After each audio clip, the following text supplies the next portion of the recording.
What's going on, ladies and gentlemen? Welcome back, you prospectors of Icarus. This is AOR, and in today's episode, I'm going to read to you update 143 to Icarus. They've titled it Sugarcane, Sugar, and New Recipes. So, yeah, let's dive in. I'm going to read to you basically the entire thing except for down here where it says future content.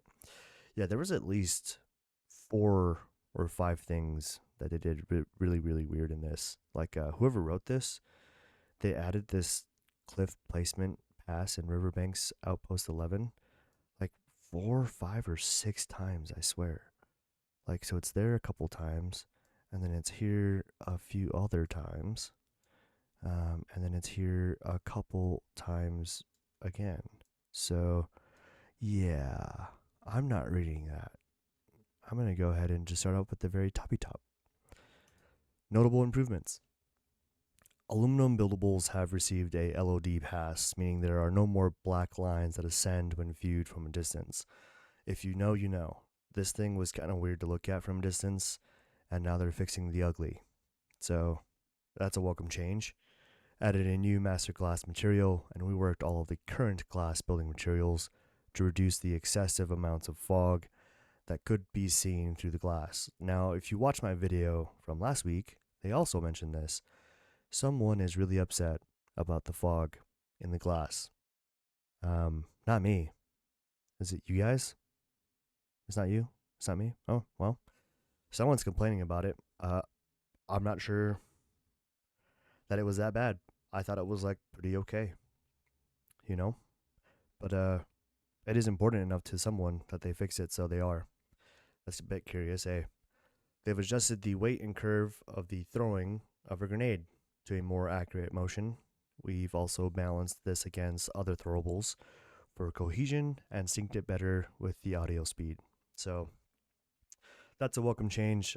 Grenades previously, you would like barely tap it and it would drop at your feet. And as previously mentioned, it is a grenade. So that was an issue. I'm glad they're fixing that. Audio speed, I would love to see them do that with the arrows in game. You know, like when you shoot that animal, pow. It does like this weird, like snapping, bouncing noise, which is weird because the animal's like dead on the ground, but the arrow's still somehow traveling. I'd love to see them do that with other things too. So, good on them. Yeah. The turrets will no longer attempt to shoot a target if you do not have a line of sight.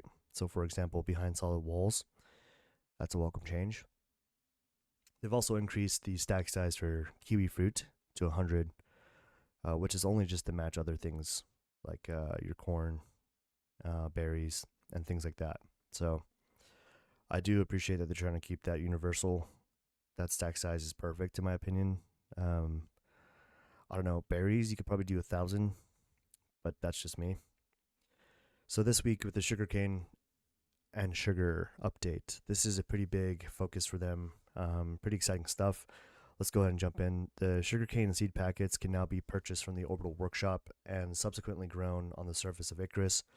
Fully matured sugarcane can then be harvested and ground into sugar using your mortal and pestle. So I want to point out, so far as I've read in this entire update, there's only 2 ways to obtain sugarcane and the seed packets, namely the orbital exchange workshop or orbital workshop, and B, through missions.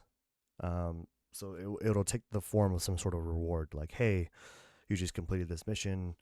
You can either choose sugarcane seeds or your lost father's address that you've never known. So I'm curious why they missed an opportunity here. Having played Minecraft, I think it would have been easy to just throw it near a body of water in the forest biome, having grown up on an island and sugarcane was everywhere. Yeah, I just feel like it was a missed opportunity, especially when it comes to the forest biome. But yeah, so far, I mean, this is the only ways to obtain the sugarcane.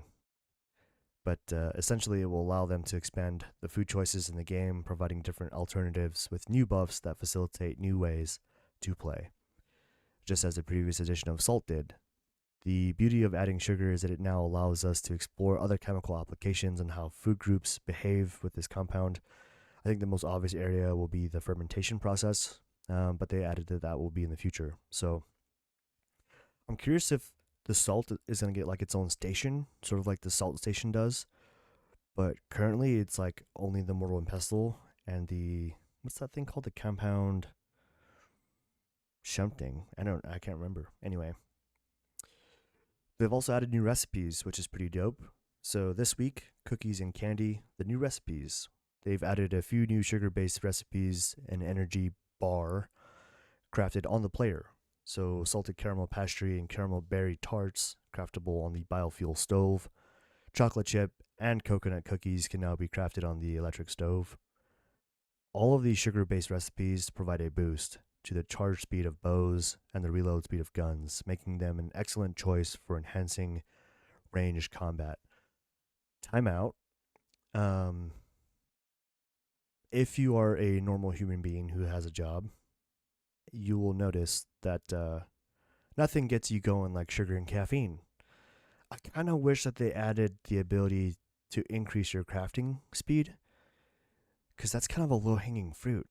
I feel like I'm not sure why that's not a thing. Hopefully in the future, but man, yeah, the crafting speed I think was just an easy one that they could have applied this to. So the candy won't take up any food buff slots. Rather, it's allowing them to be used on top of other food items. But the counter is obviously that the window of its effectiveness is shorter. So think of it as a get out of jail free card for those sticky situations. Nice play on words. When you need to hot foot it. Um, yeah. Again, I think this is a excuse me. I think this is an exciting addition to the game. I think it's a perfect opportunity to revisit how food affects us in game. As a fan of realism and the immersion of the game, I think this is a perfect way to expand on this and expound on it.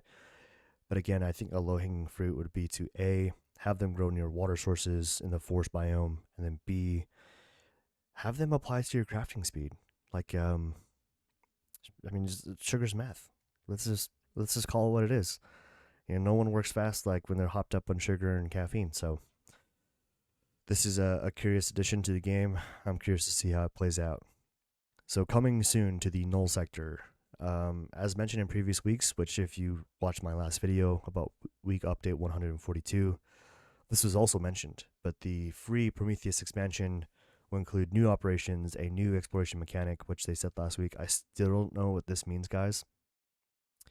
Not sure how that will look, but again, they've alluded to the idea that there's new mutated creatures and one new giant creature. They are still actively working on the null sector. They've got some big mission revamps in the works, more narrative, more dialogue, and more missions to provide the experience it deserves. I think this is, you know, something to be praised. I appreciate that the devs are taking it seriously and doing what they can to make the null sector as big as a release as it should be. This region is not for the faint of heart, they say, that the adjustments and differences are geared towards being a hardcore survival challenge, and so they put this little warno in here. Make sure that you are prepared when you go in. If you're interested in reading more about what they plan to do with the missions in the future, they've added a hyperlink that you can click on to take you to exactly that information.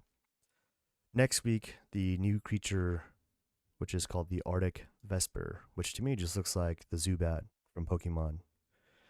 I don't know about you guys, but I kind of get the vibe of like I'm a blind bat and I'm purple, which looks pretty rad. So I'm curious to see how that looks.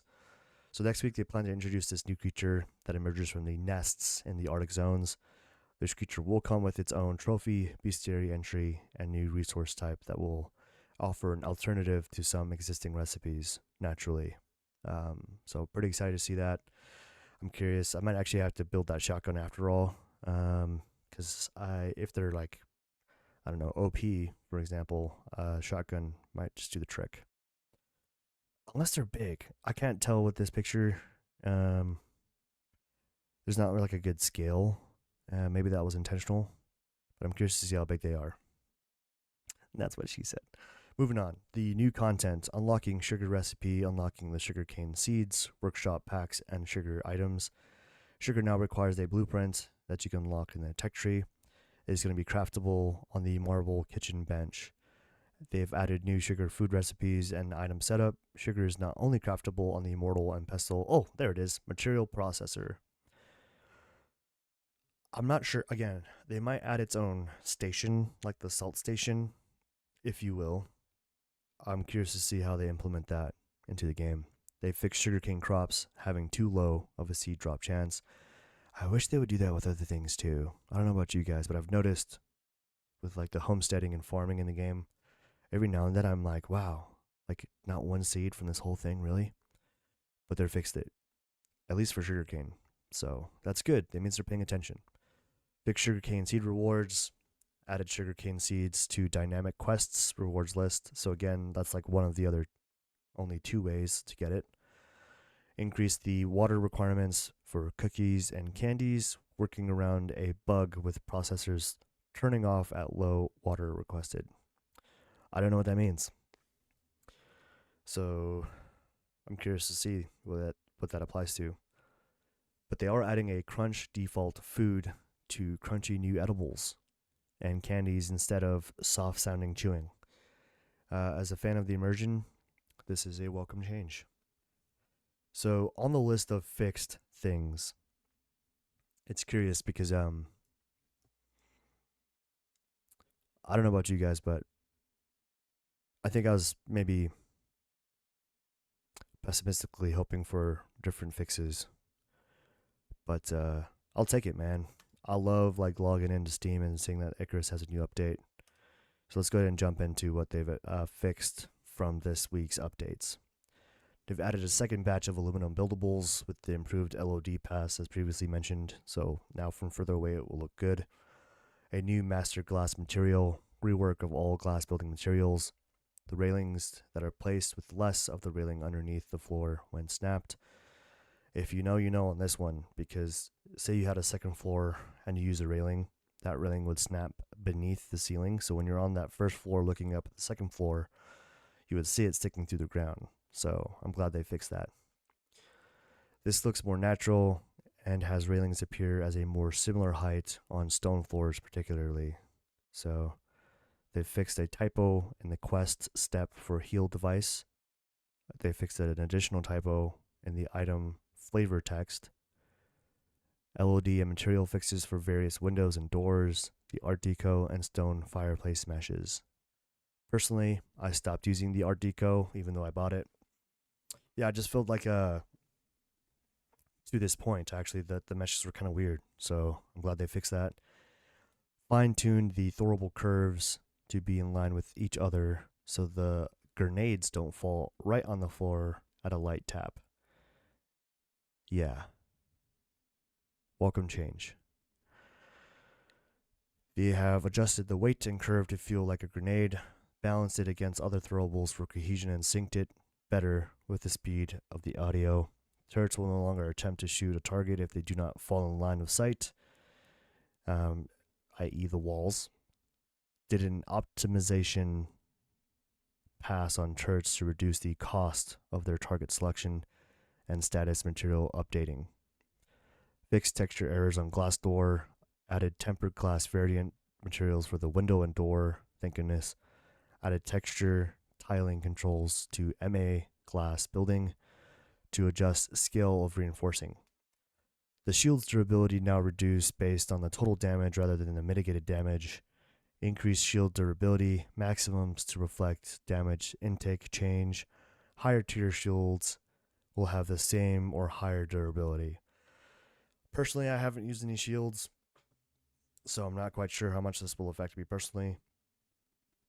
For those of you who use shields, I suppose that this is something you wanted to see.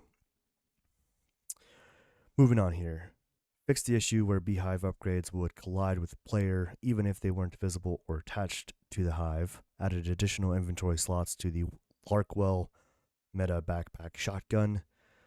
Previously gave none.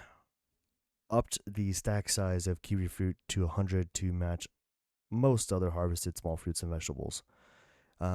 I'm surprised that those weren't all their own little bullet point. But moving on here, fixed character talent weapons that are now that are not that are not repairable at the bench. Added a validator to pick this up in the future. So more on that, I think. Fixed incorrect material assignment on Scoria trapdoor floor. Fixed a typo on the IDs of the dynamic collection mission. Slightly offset the refined wood half-piece floors so they line up correctly. Adjusting smoke grenades bounce audio from feeling like it's bouncing on the spot. Adjusted friction to prevent continuous sliding of grenade, triggering constant annoying audio. Again, I would love to see them apply this to shooting arrows because I feel like that is a thing that they could definitely do, especially now that they've fixed this. So more on that in the future, I hope. They've added a grenade bounce impact event for spatial awareness of grenade proximity, setting up for new boss grenades, etc. Added additional aluminum buildable LOD improvements. That was mentioned at the very top. Added a batch of aluminum buildables with LOD past done. So that is all for this update, guys. I have to say, I guess I'm obviously I'm stoked whenever they drop this update. But man, on this one at least, I was hoping for something a little bit different. So I'm curious how that will play out. Yeah. I feel like there was a few missed opportunities here that they could have taken advantage of. But that's okay. All goods. Anyways, I hope you guys enjoyed this episode. If you did, please consider liking and subscribing. Until next time, have a nice week.